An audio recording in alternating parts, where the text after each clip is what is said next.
Now, if you know anything about what Marx was like, you would know that he was ruthless with his opponents, especially with those who were wrong about revolution. Given how much of Lenin's legacy differentiated from Marx's core ideas, there is plenty of reason to think that Marx would have hated what Lenin stood for. So here are 5 critical reasons why Marx would have hated Lenin. Revolutionary theory. The basis for Marx's revolutionary theory was rooted in his historical materialism. Basically, communism and the socialist revolution would naturally emerge from the problems of capitalism. The working class would struggle, rise up and become the dominant class, seizing the means of production. Lenin, though, believed in the need for a vanguard party to squeeze the revolution out of the working class. He concentrated immensely on creating an organized and disciplined party to artificially spark revolution and then sustain it. This massively differentiated from Marx's vision. Marx knew the working class had to learn from their own economic and political fighting. They'll be blindly led by some group of professional revolutionaries you would just have to hope had your interests at heart. Marx would have completely torn Lenin to shreds on this. To shreds, you say? And criticized him for prematurely sparking a working class revolution. But why? Well, it wouldn't have been truly socialist. Democracy. Marx was a huge advocate for democracy, especially the democratic self-organization of workers through collectives like unions. Lenin, on the other hand, brought in democratic centralism. Decisions were made democratically within the party only. It was democracy for a select few, not all the workers. And the decisions were binding. Once an idea had been voted on, there was zero tolerance for further discussion. Marx envisaged a democratic decision-making process involving the entirety of the working class. And don't get me wrong, it wasn't all democracy for everyone. The bourgeoisie were completely excluded. This was called the dictatorship of the proletariat.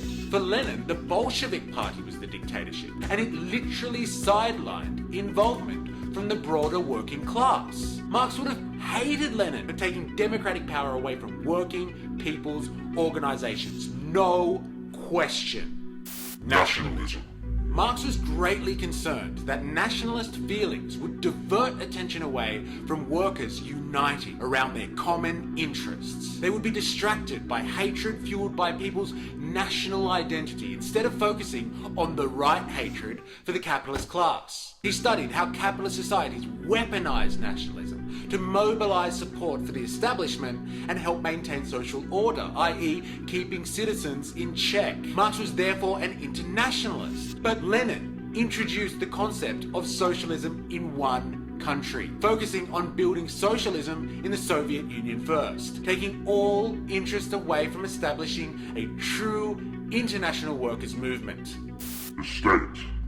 Lenin's most famous work is undoubtedly The State and Revolution. In it, he uses Marx's idea of the dictatorship of the proletariat, the absolute rule of the working class, to justify his theory. Basically, how the working class, led by a vanguard of course, needed to seize power and smash the state. But Marx's idea was different.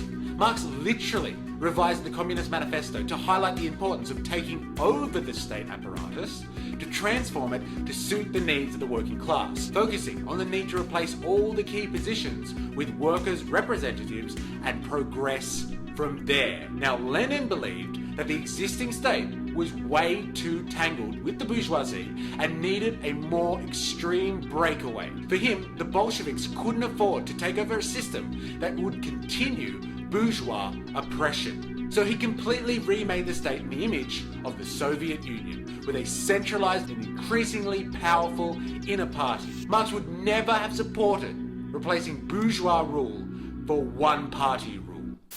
Political pluralism. Marx was open to the exchange of ideas, i.e. political pluralism, having multiple political ideas within the working class movement. While he did not like the anti-state collectivists, anarchists, he still involved them in the international workers' movement. You're welcome. Yeah, you're welcome. Lenin's outright suppression of opposing political parties carried out under his reign would have concerned Marx greatly. Lenin used the threat of counter-revolution and international aggression to restrict political freedoms. He believed that the conditions in Russia fully justified this, and the disorganization of political pluralism was not something he was going to allow to happen.